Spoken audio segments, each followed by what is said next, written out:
السلام علیکم۔ آج ہم سورۃ الاعراف کی جو آیات پڑھیں گے وہ 73 سے 79 تک کی آیات ہیں۔ آج ہم ایک اور قوم کا مطالعہ کریں گے، آپ اس کو غور سے سنیے گا۔ اعوذ باللہ من الشیطان الرجیم، بسم اللہ الرحمن الرحیم۔ وَإِلَىٰ ثَمُودَ، اور سمود کی طرف، اخاہم ان کے بھائی، صالحاً صالح کو، قال اس نے کہا، یا قومی اے میری قوم، اعبدو تم سب عبادت کرو، اللہ تعالیٰ کی، ما لکم نہیں ہے تمہارے لیے، من الہ کوئی معبود، غیرہ اس کے علاوہ، قد تحقیق، جاءتکم آئی ہے تمہارے پاس، بینۃ واضح دلیل، من ربکم تمہارے رب کی طرف سے، ہذہ یہ، ناقۃ اللہ تعالیٰ کی اونٹنی ہے، لکم تمہارے لیے، آیتن نشانی، فذروھا تو تم سب چھوڑ دو اسے، تأکل وہ کھاتی پھرے، فی ارض اللہ کی زمین میں، ولا تمسوھا نہ تم سب ہاتھ لگانا اسے، بسوء برائی سے، فیأخذکم ورنہ پکڑ لے گا تمہیں، عذاب علیم دردناک عذاب۔ صالح علیہ السلام جس قوم میں پیدا ہوئے تھے اس کا نام سمود ہے۔ قوم سمود بھی سامی قوم کی ایک شاخ ہے۔ عاد اولیٰ کی ہلاکت کے وقت جو ایمان والے حضرت ہود علیہ السلام کے ساتھ بچ گئے تھے، یہ قوم انہی کی نسل سے ہے۔ سمود کا شمار بھی عرب کی قدیم ترین قوموں میں ہوتا ہے۔ عاد کے بعد سب سے مشہور قوم یہی ہے، اس بنا پر بعض اسے عاد ثانیہ بھی لکھ دیا کرتے ہیں۔ ان کا مسکن شمال مغربی عرب کا وہ علاقہ ہے جو آج بھی الحجر کے نام سے معروف ہے۔ بعض علماء کا کہنا ہے کہ ان کے علاقے میں پانی کی کمی کی وجہ سے ان کا نام سمود پڑا، کیونکہ سمد قلیل پانی کو کہتے ہیں۔ مدینہ اور تبوک کے درمیان شام کو جانے والی شاہراہ پر ایک شہر مدائن صالح علیہ السلام کے نام سے مشہور ہے، یہی قوم سمود کا صدر مقام تھا۔ سورۃ شعراء میں اللہ تعالیٰ نے ان کی تعمیری اور زرعی مہارت کا ذکر فرمایا ہے۔ وہاں اب بھی اچھی خاصی تعداد میں وہ عمارتیں پائی جاتی ہیں جو سمود نے پہاڑوں کو تراش کر بنائی تھیں، اور ان کے ارد گرد بڑا وسیع میدان ہے جہاں وہ کھیتی باڑی کرتے تھے۔ عبداللہ بن عمر رضی اللہ تعالیٰ عنہ بیان کرتے ہیں کہ رسول اللہ صلی اللہ علیہ وسلم جب تبوک کے پاس رکے تو آپ صحابہ کے ساتھ حجر میں سمود کے گھروں کے پاس ٹھہرے۔ لوگوں نے ان کنووں سے پانی پیا جہاں سے سمود پیتے تھے، اسی پانی کے ساتھ آٹا بھی گوندا اور ہانڈیاں بھی پکا لیں۔ نبی کریم صلی اللہ علیہ وسلم نے حکم دیا تو انہوں نے ہانڈیاں گرا دیں اور آٹا اونٹوں کو کھلا دیا۔ پھر آپ وہاں سے روانہ ہوئے اور کنویں کے پاس پڑاؤ ڈالا جس سے صالح علیہ السلام کی اونٹنی پانی پیتی تھی۔ آپ نے ان لوگوں کے گھروں میں جانے سے منع فرما دیا جن پر عذاب نازل ہوا تھا، اور فرمایا تھا کہ میں ڈرتا ہوں کہ کہیں تم پر بھی وہ عذاب نہ آ جائے جو ان پر نازل ہوا ہے، اس لیے ان کے گھروں میں نہ جاؤ۔ وہ کنواں اب بھی موجود ہے مگر خشک ہو چکا ہے۔ جابر رضی اللہ تعالیٰ عنہ سے مروی ایک لمبی حدیث ہے، رسول اللہ صلی اللہ علیہ وسلم جب ہجر میں اترے تو خطبہ دیا، فرمایا، لوگوں اپنے نبی سے معجزات طلب مت کیا کرو۔ دیکھو صالح علیہ السلام کی قوم نے اپنے نبی سے سوال کیا، ان کے لیے اونٹنی بھیجے تو وہ اس پہاڑی درے سے آتی اور ان کا پانی پیتی۔ جس دن ان کے پانی کے پینے کی باری ہوتی وہ اس کا دودھ اتنا حاصل کرتے جتنا پانی سے سیراب ہوتے تھے۔ جس پہاڑی سے وہ اونٹنی معجزہ برآمد ہوا تھا اس میں اب تک شگاف موجود ہیں۔ ابن کثیر نے اس چٹان کا نام القاطبہ لکھا ہے۔ اخاہم صالحہ، سمود علیہ السلام کے دو اور بھائی تھے جن کے نام پر تسم اور جدیس دو قبیلے مشہور ہیں، مگر اس زمانے کے انساب کا درست ہونا یقینی نہیں ہے کیونکہ اس کا کوئی معتبر ذریعہ ہمارے پاس نہیں ہے۔ باس نے لکھا ہے کہ جزیرہ نما سینا کے مشرقی کنارے پر صالح علیہ السلام کی قبر موجود ہے۔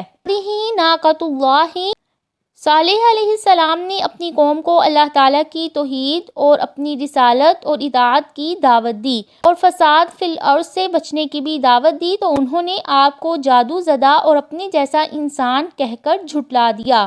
انہیں نبی تسلیم کرنے کے لیے کوئی معجزہ پیش کرنے کا مطالبہ کیا۔ حضرت صالح علیہ السلام نے اللہ تعالیٰ سے دعا کی تو اللہ تعالیٰ نے ایک اونٹنی بھیج دی جو عجیب معجزہ تھی۔ ایک دن وہ ان کا سارا پانی پیتی تھی اور دوسرے دن ان کی اور ان کے جانوروں کی باری ہوتی تھی۔ قرآن اور حدیث میں یہ تفصیل نہیں ہے کہ وہ اونٹنی کیسے نمودار ہوئی تھی، مگر تفاسیر میں ہے کہ پہاڑی چٹان پھٹی اور اس میں سے وہ اونٹنی برآمد ہوئی۔ صالح علیہ السلام نے انہیں آگاہ کیا کہ اگر تم نے اس اونٹنی کو کوئی نقصان پہنچایا تو تمہیں بہت بڑا اور دردناک عذاب پکڑ لے گا۔ بدماشوں نے صالح علیہ السلام اور ان کے اہل خانہ کو شب خون مار کر شہید کرنے کا منصوبہ بنا لیا، جس کی تفصیل ہم سورۃ نمل میں پڑھیں گے۔ آخرکار انہوں نے اونٹنی کو کاٹ ہی دیا، پھر ان پر عذاب آیا۔ ناقۃ اللہ اگرچہ تمام اونٹنیاں بلکہ ساری کائنات ہی اللہ تعالیٰ کی مالک ہے، مگر اس اونٹنی کو خاص طور پر اللہ تعالیٰ کی اونٹنی قرار دے کر اس کی عظمت اور معجزانہ شان کی طرف اشارہ فرمایا ہے۔ وَاذْكُرُوا اور تم سب یاد کرو، اس جب جَعَلَکُم اس نے بنایا تمہیں خلفاء جانشین من بعد عاد عاد کے بعد، وَبَوَّأَکُم اور اس نے ٹھکانہ دیا تمہیں فی الارض زمین میں، تتخذون تم سب بناتے ہو من سہولہ اس کی نرم مٹی سے قصوراً محل، وَتَنْحِتُونَ الْجِبَالَ اور تم سب تراشتے ہو پہاڑوں کو بیوتاً گھروں کی صورت میں، فاذکروا پس تم سب یاد کرو آلاء اللہ اللہ کی نعمتوں کو، ولا تعثوا اور مت تم سب پھرو فی الارض زمین میں مفسدین فساد کرنے والے۔ ہموار علاقہ ہو تو اینٹوں سے عالی شان محل بنا لیتے ہو، اور پہاڑ ہوں تو انہیں کھود اور تراش کر سردی، گرمی اور طوفان جیسے محفوظ مکان بنا لیتے ہو۔ قال کہا الملأ سرداروں نے، الذین ان لوگوں سے جنہوں نے استکبروا تکبر کیا، من قومہ اس کی قوم میں سے، الذین ان لوگوں سے جو استضعفوا سب کمزور سمجھے جاتے تھے، لمن ان سے جو آمنا ایمان لے آئے، منہم ان میں سے، اتعلمون کیا تم سب جانتے ہو، انا بے شک صالحا صالح مرسل بھیجا ہوا ہے، من ربہ اپنے رب کی طرف سے، قالوا ان سب نے کہا، انا بے شک ہم، بما اس کے ساتھ جو ارسلا وہ بھیجا گیا ہے، بہ اس پر، مؤمنون سب ایمان لانے والے ہیں۔ ان کا یہ پوچھنا اپنے تکبر کے اظہار اور طنز کے لیے تھا۔ ہمیں نہ صرف ان کے رسول ہونے پر یقین ہے بلکہ ان کے دیے ہوئے ایک ایک حکم کے صحیح ہونے پر یقین ہے۔ قال کہا الذین ان لوگوں کو جنہوں نے استکبروا تکبر کیا، انا بے شک ہم، بالذی اس کا جو، آمنتم تم ایمان لائے ہو، بہ اس کے ساتھ، کافرون سب انکار کرنے والے ہیں۔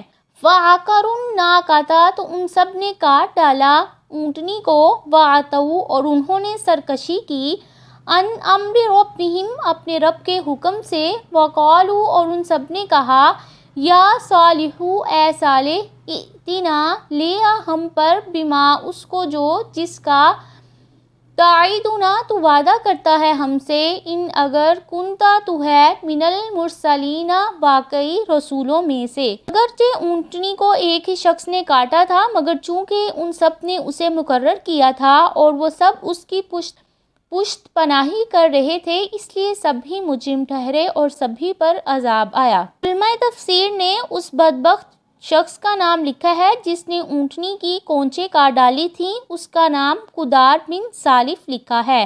فَأَخَذَتْهُمُ الرَّجْفَةُ تو پکڑ لیا ان کو زلزلے نے، فَأَصْبَحُوا تو وہ سب ہو گئے، فِي دَارِهِمْ اپنے گھر میں، جاثمین سب اوندے منہ گرے ہوئے۔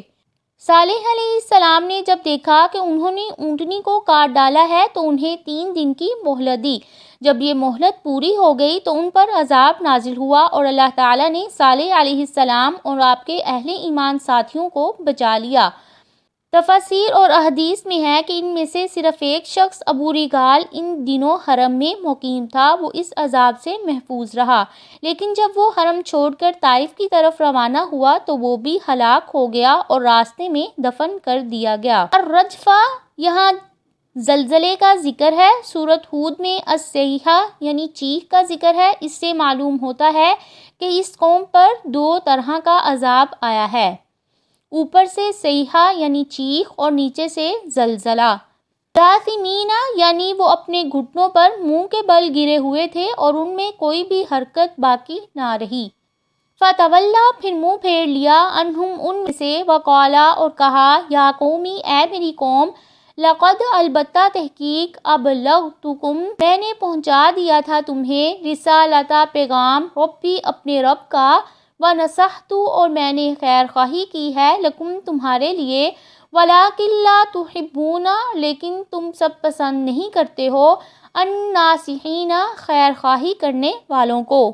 یہ اسی قسم کا خطاب ہے جیسا کہ رسول اللہ صلی اللہ علیہ وسلم نے بدر کے مقتولین سے کیا تھا۔ یہ تھی آج کی آیات جن کو ہم نے پڑھا۔